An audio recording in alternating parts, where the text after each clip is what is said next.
चलिए देखिए, आज बात होगी सेलों के संयोजन। सेलों का संयोजन,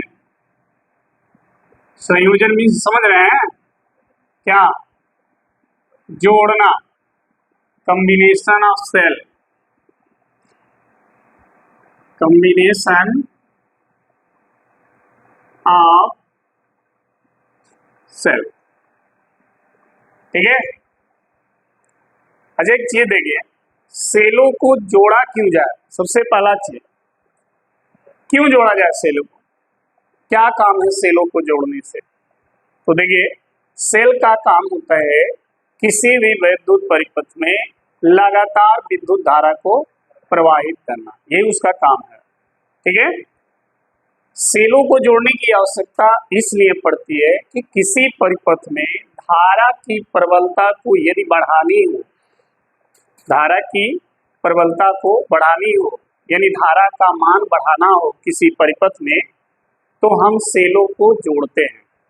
एक सेल से आवश्यकता के अनुसार धारा प्राप्त नहीं हो पाती है तो 2 सेल, 3 सेल, 4 सेल जोड़ते चले जाते हैं। ठीक है। इसीलिए सेलों का संयोजन होता है। जो घर में टार्च होगा, टार्च जानते हो, टार्च, उसमें एक सेल लगा के देखो, फिर डबल सेल लगा के देखो। कभी कभी हम लोग ये कहते हैं कि 2 सेल वाला बैटरी है, टार्च है, तो कम रोशनी देता है, 4 सेल वाला टार्च बहुत ज्यादा रोशनी देता है। ऐसा हम लोग देखे भी हैं। कारण क्या है ऐसा? क्योंकि जब 4 सेल उसमें आप लगाएंगे तो उसमें करंट की वैल्यू क्या होगी? बढ़ जाएगी। ठीक है।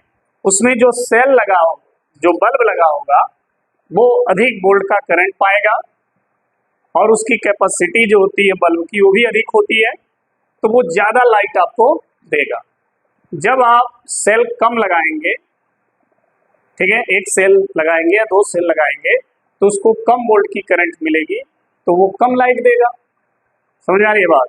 इसलिए परिपथ में धारा की प्रबलता को यदि हमको बढ़ाना है या घटाना है तो सेलों को जोड़ना आवश्यक हो जाता है। बिना सेलों को जोड़े आप किसी भी परिपथ में धारा की प्रबलता को न तो बढ़ा सकते हैं और ना ही घटा सकते हैं। तो सेलों को जोड़ना आवश्यक हो जाता है। किस लिए? प्रबलता को बढ़ाने या घटाने के लिए। पहला चीज ये ध्यान रखिएगा, क्यों जोड़ा जाए उसका ये हमने बात बताया। दूसरा है, कितने प्रकार से जोड़ा जा सकता है? क्या इनके जोड़ने के तरीके एक ही हैं? क्या इनके जोड़ने के तरीके कई हैं? तो देखिए, सेलों को जोड़ने के कुल 3 तरीके यहाँ पर हम पढ़ेंगे। एक श्रेणी क्रम, दूसरा समांतर क्रम और तीसरा मिश्रित क्रम। तीनों क्रम, दोनों को मिला दिया जाएगा, श्रेणी और समांतर, उसी को बोलते हैं मिश्रित क्रम। तो देखेंगे तीनों क्रम में जब सेलों को हम जोड़ेंगे तो किस स्थिति में धारा का मान बढ़ेगा और किस स्थिति में धारा का मान घटेगा, ये सारी चर्चा हम करेंगे। ठीक है। तो पहले तो ये ध्यान रखिएगा, सेलों का संयोजन क्यों आवश्यक है? क्योंकि विद्युत परिपथ में धारा की प्रबलता को आवश्यकता के अनुसार परिवर्तित करने के लिए सेलों का संयोजन आवश्यक होता है। ठीक है। लिखेंगे, विद्युत परिपथ में धारा की प्रबलता को आवश्यकता अनुसार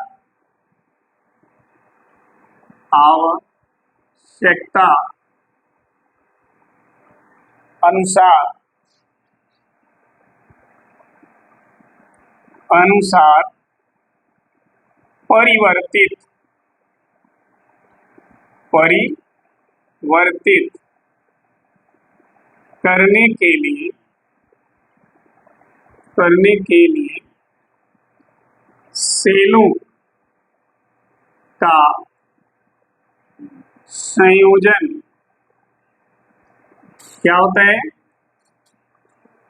आवश्यक होता है। ठीक है, किसी भी वैद्युत परिपथ में अगर धारा की प्रबलता को आवश्यकता के अनुसार परिवर्तित करना है तो सेलों को जोड़ना आवश्यक हो जाता है। यह जो संयोजन होता है कुल 3 प्रकार से होगा।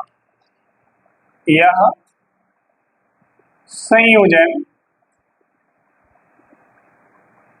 3 प्रकार से होता है। ठीक है, 3 प्रकार से ये संयोजन होगा। 3 प्रकार में पहला प्रकार हम पढ़ेंगे श्रेणी क्रम।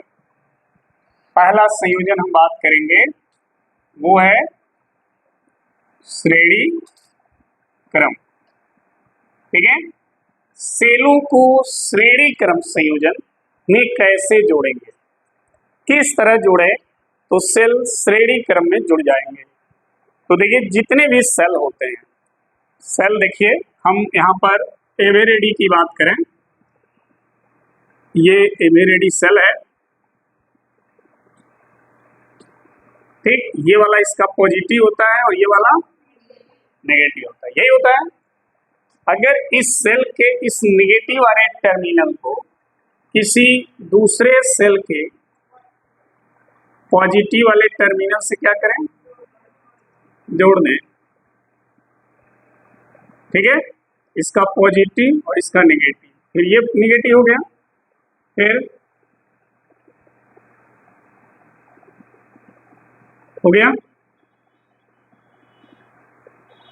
ठीक है, फिर ये नेगेटिव हो गया और ये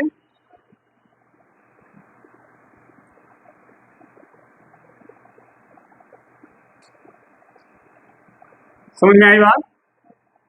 तो इस तरह जब सेलों को आप जोड़ेंगे इसी को बोलते हैं श्रेणी क्रम। क्या बोलते हैं? श्रेणी क्रम। ठीक है, अब देखिए सेलों के अंदर आंतरिक प्रतिरोध होता है ना। तो सेल के अंदर जो आंतरिक प्रतिरोध है वो ये स्मॉल आर है, इसके भी अंदर आंतरिक प्रतिरोध होगा वो ये स्मॉल आर है, और इसके अंदर भी आंतरिक प्रतिरोध होगा वो ये स्मॉल आर। समझ में आ गई बात? ठीक है, तो जब सेल जोड़ेंगे तो सेल के आंतरिक प्रतिरोध भी किस क्रम में जोड़ेंगे? श्रेणी क्रम में। जब सेल श्रेणी क्रम में है तो उसका प्रतिरोध भी किस क्रम में रहेगा? श्रेणी क्रम। लास्ट में इसके पॉजिटिव और इसके नेगेटिव को ला करके बाह्य प्रतिरोध से जोड़ देंगे। भाई इन सेलों को जब ऐसे जोड़ेंगे तो इनका उपयोग करेंगे कि नहीं करेंगे? तो जिसमें इसका उपयोग करेंगे वही हो जाता है बाह्य प्रतिरोध। जिसमें इसका उपयोग करें, अगर आप इसको टार्च में यूज करेंगे तो टार्च क्या हो जाएगा? इसका बाह्य प्रतिरोध। अगर इसको रेडियो में यूज करेंगे तो रेडियो इसका क्या हो जाएगा? बाह्य प्रतिरोध। ठीक है, जिसमें इसका यूज करेंगे वही इसका बाह्य प्रतिरोध होगा। तो हम सभी उपकरण का नाम न लिख करके उसके जगह पे हम क्या लिख देते हैं? बाह्य प्रतिरोध। समझ में आ गई बात? तो इस टाइप का कॉम्बिनेशन जो होगा वो श्रेणी क्रम होगा। लेकिन जब भी हम इसको डायग्राम में बनाएंगे तो इस तरह नहीं बनाएंगे, इसको इस तरह नहीं बनाएंगे। बस ध्यान दीजिएगा कैसे बनेगा। डायग्राम में इसको हम जब बनाएंगे तो एक बड़ी लाइन खींचेंगे और पास में एक छोटी लाइन, ये हो गया सेल का पॉजिटिव और ये हो गया सेल का नेगेटिव, और ये हो गया सेल का आंतरिक प्रतिरोध, ये वाला स्मॉल आर। ठीक है, और सेल का विद्युत वाहक बल क्या है? E। ठीक है, फिर देखिए यहां पर फिर एक दूसरा सेल लगा देंगे ऐसे, और फिर ये हो जाएगा इसका आंतरिक, और ये हो गया सेल का विद्युत वाहक बल, और ये हो गया। ठीक है, फिर यहां पर एक तीसरा सेल लगा देंगे और ये हो गया इसका आंतरिक प्रतिरोध, और ये हो गया इसका विद्युत वाहक। तो देखिए ठीक इसी तरह वो भी है, नहीं है? ठीक इसी तरह से ये भी है। फर्क क्या है? इसमें सेल को बनाया गया है इस तरह से और यहाँ पर सेल को प्रदर्शित किया गया है, बस। ठीक है, अब क्या करेंगे, देखिए इस सेल के हमने बोला था ना, इसके पॉजिटिव को और इसके नेगेटिव को ला करके हम किसी बाह्य प्रतिरोध से क्या करेंगे, उसी तरह यहाँ भी करना है। सेल के इस पॉजिटिव टर्मिनल को और सेल के इस नेगेटिव टर्मिनल को ला करके हम यहाँ पर एक बाह्य प्रतिरोध से क्या करेंगे, ऐसे जोड़ देंगे, ऐसे। ठीक है, समझ में आ गई बात। डायग्राम यही है, बट यहाँ पर सेल दिखाया गया और यहाँ सेल को प्रदर्शित किया गया।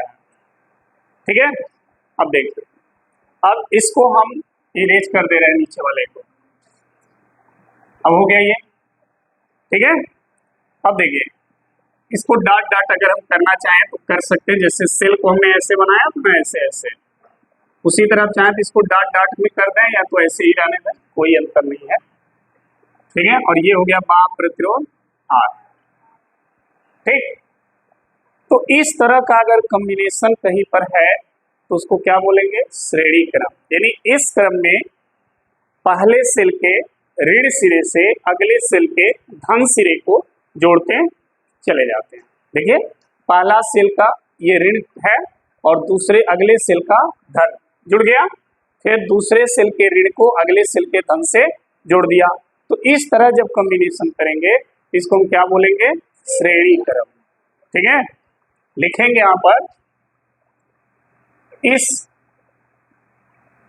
क्रम में पहले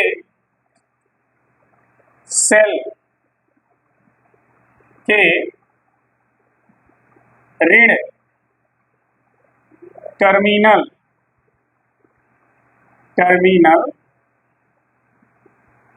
को अगले सेल के धन टर्मिनल से जोड़ते चले जाते हैं। समझ में आ गई बात। इस क्रम में पहले सेल का ऋण सिरे को अगले सेल के धन सिरे से जोड़ते ऐसे चले जाएंगे। ठीक है, अंत में क्या करेंगे, पहले सेल के धन सिरे को और अंतिम सेल के ऋण सिरे को बाह्य प्रतिरोध से क्या करेंगे, जोड़ देंगे। लिखेंगे, और फिर पहले सेल के धन टर्मिनल और अंतिम सेल के ऋण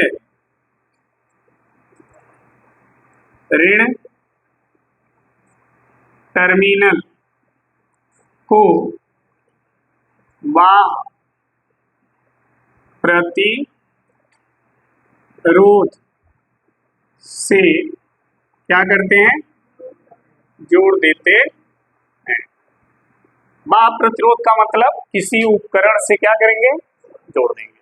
ठीक है, तो इस तरह का कॉम्बिनेशन आपका श्रेणी क्रम में होता है। समझ में आ गया होगा बात। कितने लोग नहीं समझे हो, समझ में नहीं किए। हमने कहा जितना भी सेल लोगे उनमें से एक सेल पहले लोगे, उसके ऋण सिरे को अगले सेल के धन सिरे से, फिर उसके ऋण सिरे को अगले सेल के धन सिरे से, ऐसे जोड़ते चले जाना। फिर लास्ट में पहले वाले के धन को और अंतिम वाले के ऋण को बाह्य प्रतिरोध यानी उपकरण से क्या करेंगे, जोड़ देंगे। ठीक है, तो इस तरह का जो कॉम्बिनेशन होगा, इस तरह का जो संयोजन होगा, वो सेलों का श्रेणी क्रम संयोजन कहलाएगा। मान लेते हैं कि हमारे पास कुल 3 सेल हैं। कितने हैं, 3। तो जब सेल हैं तो उनका विद्युत वाहक बल होगा, उनका आंतरिक प्रतिरोध भी होगा।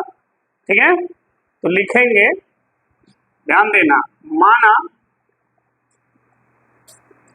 3 सेल जिनके विद्युत वाहक बल E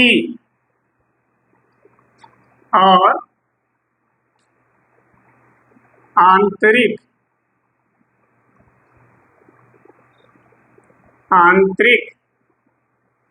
प्रतिरोध क्या है? R है। ठीक है, तो ध्यान रखना यहाँ पर हम केवल 3 सेल की बात किए हैं। अगर n सेल हो तब क्या होगा? तो इस 3 के जगह पर हम सीधे n सेल ले लें। ठीक है, 3 लेंगे तो आप 3 ही तक का फार्मूला लागू करेंगे बार बार।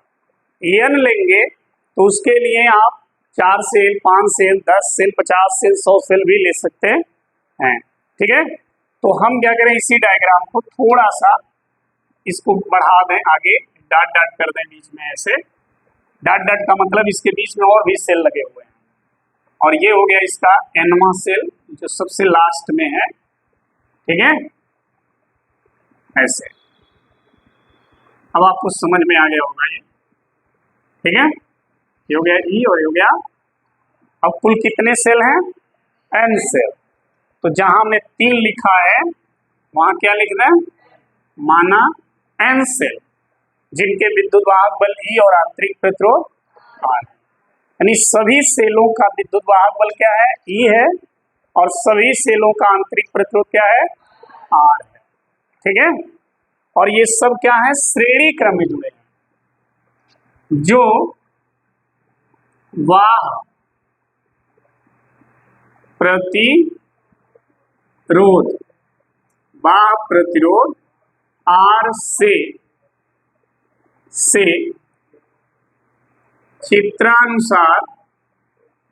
चित्रानुसार किस क्रम में है? श्रेणी क्रम में जुड़े हैं। समझ में आई बात? सब के सब श्रेणी क्रम में जुड़े हैं। अच्छा, जब सब श्रेणी क्रम में जुड़े हैं, ध्यान देना यहाँ पर एक सेल का विद्युत वाहक बल क्या है? E है। ठीक, और कुल कितने सेल हैं? तो सबका विद्युत वाहक बल जोड़ोगे तो कुल विद्युत वाहक बल कितना होगा? हाँ, एक सेल का विद्युत वाहक बल E वोल्ट है, तो श्रेणी क्रम में जितने भी सेल हैं सबका E है, और n सेल हैं, तो कुल विद्युत वाहक बल कितना हो जाएगा? हाँ, अच्छा ये बताओ, एगो आम है 2 रुपया, अगला भी आम इसी के साथ जोड़ा गया 2 रुपया, अगला भी आम जोड़ा गया 2 रुपया, अगला भी आम जोड़ा गया 2 रुपया। अगर हम इस तरह से 10 आम जोड़ें तो कुल कितना रुपया हो गया? का किए हो? 2 से 10 में गुणा किए हो।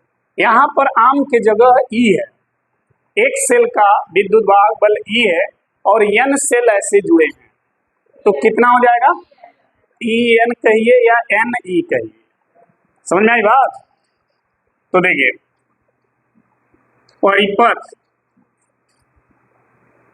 परिपथ का कुल विद्युत वाहक बल, परिपथ का कुल विद्युत वाहक बल, परिपथ का मतलब ये पूरा परिपथ की बात हो रही है, और इस पूरे परिपथ में जितने भी सेल लगे हैं सबके विद्युत वाहक बल की बात हो रही है।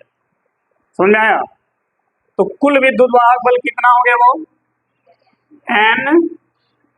Ne। समझ में आ गया ना भाई? एक सेल का विद्युत वाहक बल E है और n सेल श्रेणी क्रम में लगे हैं, तो कुल विद्युत वाहक बल कितना हो जाएगा? Ne। ठीक है, अच्छा, कि सेल जब श्रेणी क्रम में है तो उनका आंतरिक प्रतिरोध भी किस क्रम में होगा? श्रेणी क्रम। सही है ना? तो श्रेणी क्रम के सूत्र से इन सभी प्रतिरोधों को क्या करेंगे? तो कितना प्रतिरोध होगा कौन बता देगा? अगर सभी को श्रेणी क्रम के सूत्र से जोड़ें तो कितना आएगा? भाई देखो, श्रेणी क्रम का सूत्र क्या होता है? R बराबर R1 प्लस, यही होता है। सही है कि नहीं? ऐसे जोड़ते चले जाएंगे। R1 भी क्या है? R2 भी सभी सेलों का आंतरिक प्रतिरोध क्या है, कहां तक जोड़ेंगे, तो कुल कितना हो जाएगा,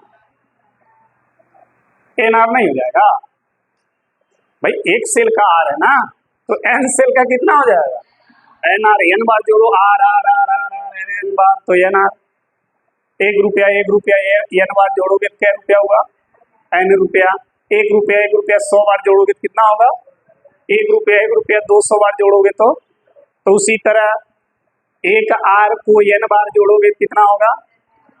ये तो लॉजिक है, इतना तो माइंड में होना चाहिए, ठीक है।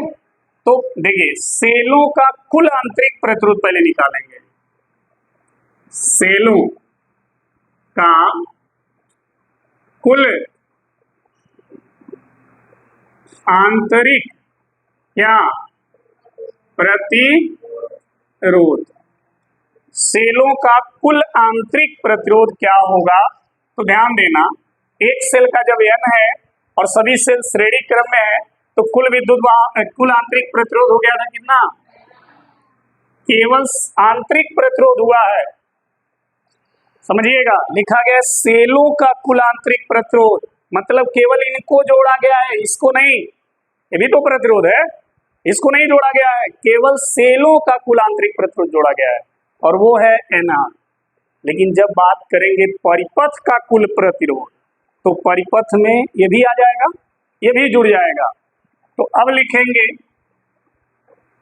परिपथ का कुल क्या प्रतिरोध, तो इतने का कुल प्रतिरोध कितना आया है NR, और इनसे ये किस क्रम में जुड़ा है, श्रेणी में, तो ये भी इसमें क्या होगा, अब हो गया ये परिपथ का कुल प्रतिरोध, सेलों का कुल आंतरिक प्रतिरोध NR है और परिपथ का कुल आंतरिक कुल प्रतिरोध, ठीक है।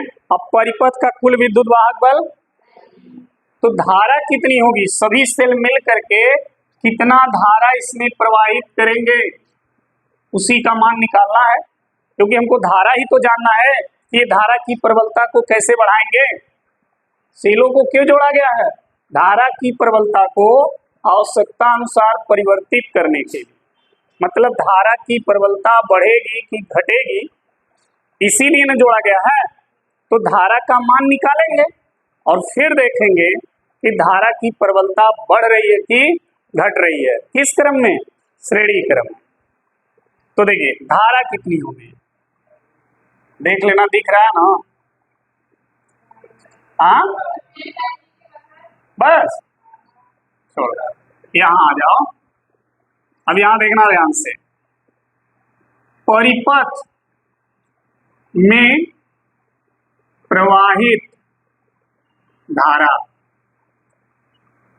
धारा बराबर क्या होता है, परिपथ का कुल विद्युत वाहक बल बटा परिपथ का कुल प्रति, लिखवाया गया ना हिंदी में, जब संबंध पढ़ाए थे EVR में तो वहां पे हिंदी में लिखा था हमने, इसीलिए लिखा था आज ही के दिन के लिए ताकि आपको समझ में आए, वहां लिखा है हिंदी में, देखिए लिखा होगा परिपथ का कुल विद्युत वाहक बटा परिपथ का कुल प्रतिरोध, ये धारा का सूत्र है, ध्यान रखिए, ये ठीक है। अब देखिए धारा को किससे प्रदर्शित करते हैं, I से, सही है। परिपथ का कुल विद्युत वाहक बल N बटा परिपथ का कुल प्रतिरोध, ये हो गया इन सभी सेलों द्वारा परिपथ में प्रवाहित की गई धारा, यानी सभी सेल मिलकर के इस परिपथ में इतना धारा प्रवाहित करेंगे।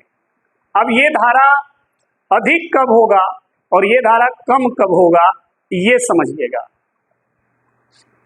नंबर 1, यदि ध्यान देना, नंबर 1, यदि यदि समझना, ये जो बाह्य प्रतिरोध है वो सेलों के आंतरिक प्रतिरोध से कम हो, यदि बाह्य प्रतिरोध R लेस देन NR, मतलब समझिए NR सेलों का कुल आंतरिक प्रतिरोध है और R बाह्य प्रतिरोध है, यानी सेलों के कुल आंतरिक प्रतिरोध के तुलना में यदि बाहर का प्रतिरोध क्या हो, बहुत कम हो।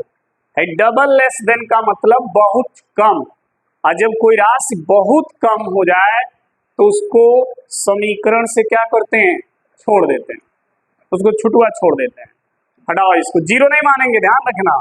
जीरो मानने का मतलब हुआ कि ये है ही नहीं, और ये नहीं होने का मतलब हुआ कि आपने किसी उपकरण से उसको जोड़ा ही नहीं, और जब किसी उपकरण से आपने जोड़ा नहीं तो धारा प्रवाहित हुआ भी नहीं, तो कैसे जान गए धारा ज्यादा हो गई या कम?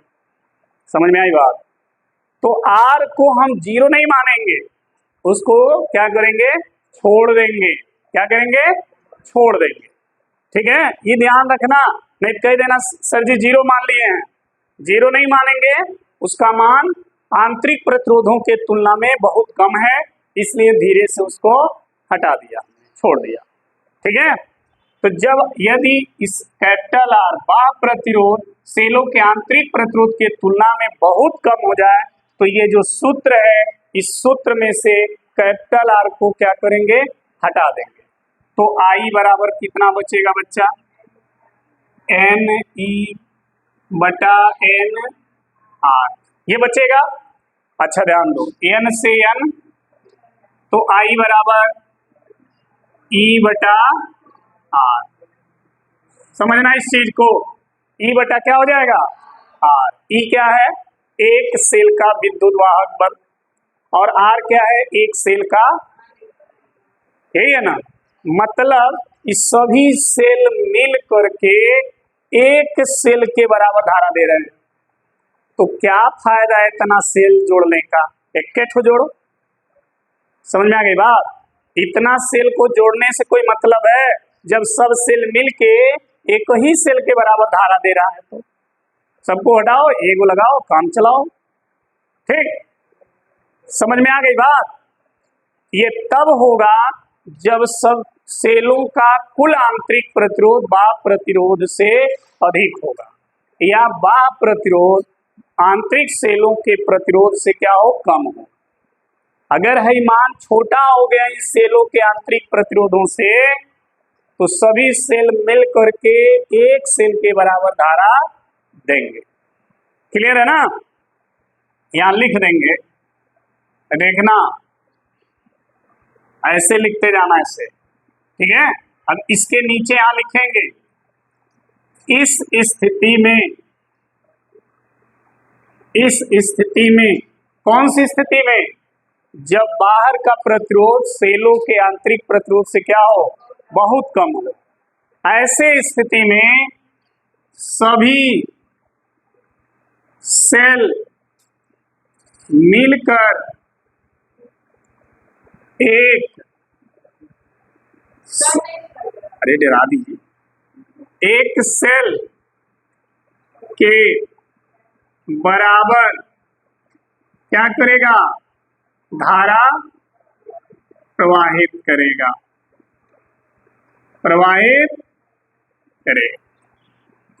तो क्या सभी सेलों को जोड़ना उचित होगा? कोई मतलब नहीं, एक सेल से काम चला लो। ठीक है, अब देखो दूसरा कंडीशन इसका देख लो। दूसरा कंडीशन क्या है, यदि NR less than capital R, उल्टा हो गया, मतलब सेलों का आंतरिक प्रतिरोध बाह्य प्रतिरोध के तुलना में बहुत कम हो गया। अगर ऐसा कंडीशन हो कि सभी श्रेणी क्रम में जितने भी सेल जोड़े हैं सबका कुल आंतरिक प्रतिरोध बाहर जो प्रतिरोध लगा है उसके तुलना में क्या हो, कम हो जाए। ठीक है, तो क्या होगा, तो ये कम हुआ है ना, तो धीरे से इस समीकरण में से इसको गायब कर देंगे। जौन कम होगा उसको क्या करेंगे, हटा देंगे। जब उसको हटा देंगे तो जो बचेगा उसी से हम व्याख्या करेंगे। देखो आई बराबर ये हट गया एन आर, तो बचा क्या एन ई बटा, ऐसे बचा। सही है, ध्यान देना इस एन को यहाँ न लिख करके यहाँ भी लिखें तो कोई मान में अंतर होगा, नहीं होगा, मान में कोई अंतर नहीं होगा।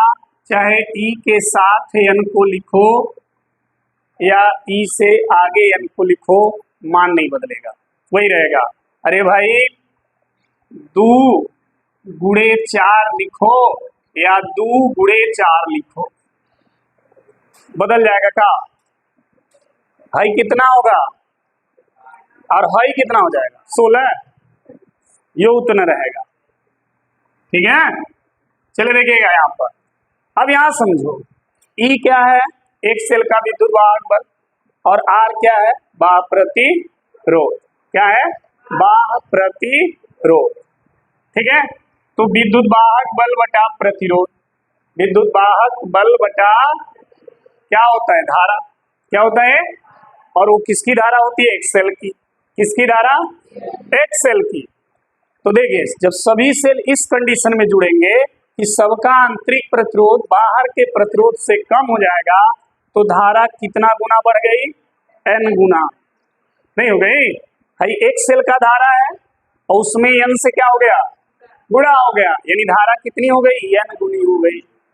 यानी सभी सेलों का अगर आंतरिक प्रतिरोध बाहर के प्रतिरोध से कम होगा तो धारा आपको n गुना मिलेगा। जितना सेल जुड़ा होगा उतना गुना धारा आपको मिलेगा। अगर n है तो n गुना, 4 सेल है 4 गुना, 10 सेल है 10 गुना, 50 सेल है 50 गुना।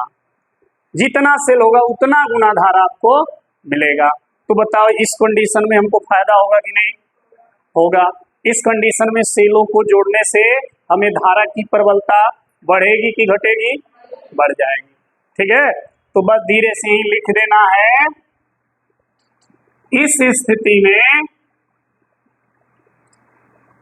सभी सेल मिलकर एक नहीं दिखेगा, नीचे नहीं दिख, अच्छा नीचे दिख रहा है ना, तो सभी सेल मिलकर एक सेल से प्राप्त धारा का n गुना, फिर नहीं दिख रहा, नीचे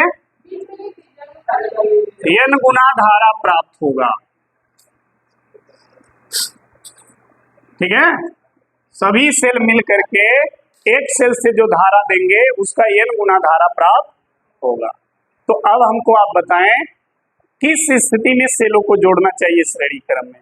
अगर आपको धारा अधिक प्राप्त करना हो तो किस स्थिति में जोड़िए, श्रेणी क्रम में जोड़ना है तो ऐसे सेलों को लीजिए जिनका आंतरिक प्रतिरोध बाह्य प्रतिरोध से क्या हो, कम हो। उन सेलों को अगर श्रेणी क्रम में जोड़ेंगे तो सबसे अधिक धारा आपको मिलेगी। ठीक है, उन सेलों को अगर श्रेणी क्रम में जोड़ेंगे तो सबसे अधिक धारा आपको मिलेगी। लेकिन अगर सेलों का आंतरिक प्रतिरोध बाह्य प्रतिरोध से अधिक हो गया तब क्या होगा, तब एक सेल के बराबर धारा मिलेगी।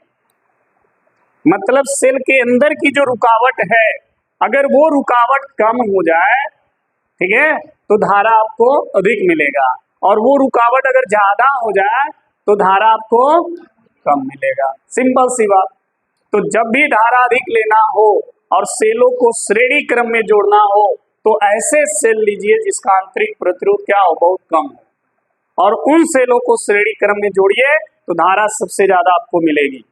लेकिन अगर ऐसे सेल ले लें जिसका आंतरिक प्रतिरोध ज्यादा हो और उनको श्रेणी क्रम में जोड़ करके और धारा अधिक प्राप्त करने की अगर आपकी अंदर अपेक्षा है तो आपकी मूर्खता है।